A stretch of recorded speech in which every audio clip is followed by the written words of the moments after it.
বাংলাদেশ সীমান্তের কাছে আসাম ও উত্তর দিনাজপুরে দুটি সেনা ঘাঁটি স্থাপনের কাজ শুরু করেছে ভারত। পাশাপাশি বাংলাদেশ সীমান্তের কাছে চিকেন্স নেক হিসেবে পরিচিত শিলিগুড়ি করিডোরেও তারা সামরিক তৎপরতা বাড়াচ্ছে।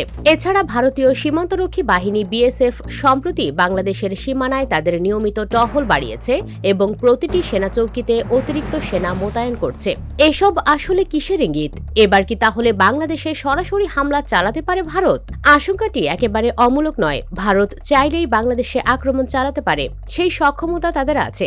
আর বর্তমানে দুই দেশের ভূরাজনৈতিক সম্পর্ক যেভাবে তিক্ত হয়ে উঠেছে, ভারতে আশ্রয় নেয়া পলাতক শেখ হাসিনার রায়কে ঘিরে যেভাবে বাংলাদেশের রাজনৈতিক পরিস্থিতি বিপদজনক মোড় নিচ্ছে, তাতে ভারত তাদের সুরক্ষার অজুহাতেই যে কোনো মুহূর্তে বাংলাদেশে হামলা করে বসতে পারে। এতে অবাক হওয়ার কিছু নেই। পৃথিবীর নানা দেশে এরকম ঘটনা এখন হরহামেশাই ঘটছে।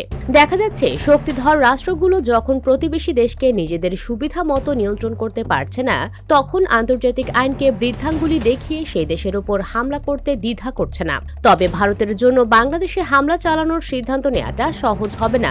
ভারত জানে বাংলাদেশ তারা দখল করতে পারবে, কিন্তু পরবর্তী ঘটনা প্রবাহ নিয়ন্ত্রণ করতে পারবে না। এমনকি এমন আশঙ্কাও আছে বাংলাদেশ পরাজিত হলে যুদ্ধটাকে তারা ভারতের অভ্যন্তরে ঠেলে দিতে পারে। এই মুহূর্তে ভারত এমন ঝুঁকি নিতে চাইবে না। এমনিতেই দেশটির প্রধানমন্ত্রী নরেন্দ্র মোদী সাম্প্রদায়িক রাজনীতির বিষ সারা ভারতে ছড়িয়ে দেওয়ার জন্য সমালোচিত হচ্ছেন। দেশের বিশাল সীমানা জুড়ে পাকিস্তান ও চীনের মতো দুই দেশের সাথে নানামুখী ঝামেলা তাকে সামলাতে হচ্ছে। এরকম অবস্থায় ভারত যদি বাংলাদেশকে আক্রমণ করে, তাহলে তিন দিক থেকেই দেশটি অরক্ষিত হয়ে পড়বে। তবে হামলার সম্ভাবনা যেহেতু আছে, তাই এ বিষয়ে নানা গুঞ্জনও ছড়াচ্ছে। কিছুদিন আগে শোনা গেল লালমনিরহাট সীমান্তের ৬২ কিলোমিটার ভারত দখল করে নিয়েছে। পরে লালমনিরহাট বিজিবির কর্মকর্তারা সরেজমিনে সীমান্ত পরিদর্শন করে দেখতে পেলেন এই এলাকার প্রত্যেকটা মানুষ স্বাচ্ছন্দ্যে এলাকায় আছে, বিজিবি টহলে আছে। বিজিবি সরে যাওয়ার কোনো প্রশ্নই আসে না। এমনকি বিএসএফ এর সঙ্গে নিয়মিত যোগাযোগ এবং যৌথ টহলও চলছে বিজিবির। সীমান্ত এলাকার স্থানীয় লোকদের সাথে কথা বলে জানা গেছে, সৈন্য সমাবেশ বা অনুপ্রবেশের মতো কোনো ঘটনা সেখানে ঘটেনি। তবে তাদের ধারণা, ভারতীয় বিএসএফ এখন খুব কড়া পাহারা দিচ্ছে। দুই দেশের কূটনৈতিক সম্পর্ক বিবেচনায় এটা অবশ্য প্রত্যাশিতই। গত বছরের ৫ই আগস্টের পর শুধু লালমনিরহাট সীমান্ত নয়, বিএসএফ বাংলাদেশ সংলগ্ন সব জায়গাতেই বাড়তি সতর্ক অবস্থায় আছে। অন্যদিকে শিলিগুড়ি করিডোরে সামরিক শক্তি বৃদ্ধি বা নতুন দুই সেনা ঘাঁটি স্থাপন যতটা না বাংলাদেশের কথা ভেবে, তার চেয়ে অনেক বেশি চীনকে মাথায় রেখে।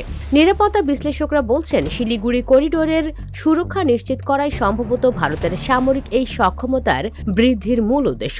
একই সঙ্গে বাংলাদেশের রাজনৈতিক পট পরিবর্তনের কারণে নতুন যে ভূরাজনৈতিক ঝুঁকি তৈরি হয়েছে, ভারত সেই ব্যাপারটা নিয়েও উদ্বিগ্ন। চিকেন স্নেক বা শিলিগুড়ি করিডোর ভারতের আঞ্চলিক অখণ্ডতা ও নিরাপত্তার প্রশ্নে খুবই স্পর্শকাতর একটি এলাকা। এটি ভারতের উত্তর পূর্বাঞ্চলীয় ৭ রাজ্য বা 7 সিস্টার্সকে সংযুক্ত করেছে। আবার এই এলাকায় একাধিক দেশের সঙ্গে ভারতের সীমান্ত রয়েছে। এই অঞ্চলে চীনের আধিপত্য বিস্তারকে প্রতিরোধ করতেই ভারত মূলত সামরিক শক্তি বৃদ্ধি করছে। বাংলাদেশ এখানে বিবেচিত হচ্ছে শুধু সম্ভাব্য একটি ঝুঁকি হিসেবে।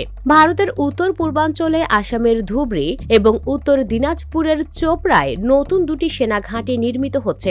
এই জায়গা দুটি বাংলাদেশ সীমান্তের খুবই কাছাকাছি। ভারতের অবসরপ্রাপ্ত মেজর জেনারেল দীপঙ্কর ব্যানার্জি এটিকে এক ধরনের সক্ষমতা বৃদ্ধির অংশ হিসেবে অভিহিত করেছেন। ভারতের স্বরাষ্ট্রমন্ত্রী অমিত শাহ সীমান্তে সতর্কতামূলক কিছু ব্যবস্থা নিচ্ছেন এবং চিকেন্স নেকে অতিরিক্ত সেনা মোতায়েন সেটারই একটা অংশ বলে তিনি জানান। বাংলাদেশের রাজনৈতিক পট পরিবর্তনের সঙ্গে এর যোগাযোগ আছে কিনা এই প্রশ্নে দীপঙ্কর ব্যানার্জি বলেন, বিষয়টা সেরকম নয়। ভারতের দিক থেকে একেবারে কোনো সম্পর্ক নাই, বরং এটা সীমান্তে নিরাপত্তা বাড়ানোর স্বাভাবিক প্রক্রিয়া, বিশেষ করে চীনের কথা মাথায় রেখে। বাংলাদেশের নিরাপত্তা বিশ্লেষকরা অবশ্য বিষয়টিকে কিছুটা ভিন্ন দৃষ্টিকোণ থেকে দেখছেন। বাংলাদেশের অবসরপ্রাপ্ত মেজর জেনারেল মোহাম্মদ নাইম আশফাক চৌধুরী এ প্রসঙ্গে বলেছেন, ভারত খুব হিসেব নিকেশ করেই এই সিদ্ধান্ত নিয়েছে। এখানে ঘাঁটির অবস্থান এবং টাইমিং দুটোই গুরুত্বপূর্ণ। আশফাক চৌধুরী মনে করেন, ভারতের এই পদক্ষেপের পেছনে তিনটি বিষয় গুরুত্বপূর্ণ: শিলিগুড়ি করিডোরের নিরাপত্তা, চীনকে মোকাবেলা এবং বাংলাদেশের রাজনৈতিক পরিস্থিতির পরিবর্তনে এক ধরনের হুমকি অনুভব করা। আওয়ামী লীগ সরকার পতনের পর বাংলাদেশ ও পাকিস্তানের মধ্যে যে উচ্চ পর্যায়ের সামরিক যোগাযোগ তৈরি হয়েছে, সেটা ভারতের জন্য বেশ দুশ্চিন্তার কারণ। তাই স্বাভাবিকভাবেই তারা এক সময়ের বন্ধু বাংলাদেশকে এখন সন্দেহের চোখে দেখছে। দেখছে।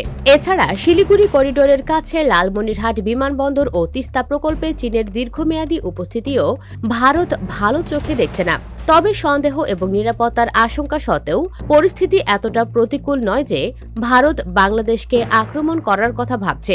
অনেকে অবশ্য শেখ হাসিনা এবং আওয়ামী লীগের পুনর্বাসনে ভারতের আগ্রহের কথা মনে করিয়ে দিচ্ছেন। তবে বর্তমান পরিস্থিতিতে ভারত যদি সামরিক প্রভাব খাটিয়ে আওয়ামী লীগকে ফিরিয়ে আনতে চায়, সেটা তাদের জন্য হিতের বিপরীত হতে পারে।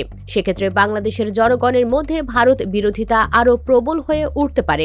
ভারত ইতিমধ্যেই একটা বড় বাজার এবং লাভজনক বিনিয়োগের সম্ভাবনা হারিয়েছে।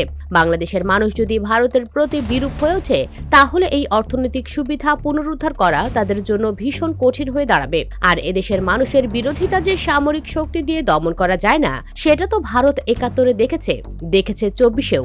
তাই এটা নিশ্চিত করেই বলা যায় ভারত বাংলাদেশে হামলা চালাবে না। তবে দেশটি খুব সম্ভবত বাংলাদেশকে এক ধরনের হুমকিতে রাখার কৌশল অবলম্বন করছে। সরাসরি যুদ্ধ না করে সামরিক মহড়া, অস্ত্র মজুদ এবং বাড়তি সৈন্য মোতায়েন করে তারা একটা বার্তা পৌঁছে দিচ্ছে, যাতে ভারতের স্বার্থের বিরুদ্ধে যেতে পারে এমন কোনো সিদ্ধান্ত নেওয়ার ক্ষেত্রে বাংলাদেশ যেন সতর্ক থাকে। ভিডিওটি ভালো লাগলে লাইক ও শেয়ার করুন এবং আমাদের চ্যানেলটি সাবস্ক্রাইব করে রাখুন। ধন্যবাদ।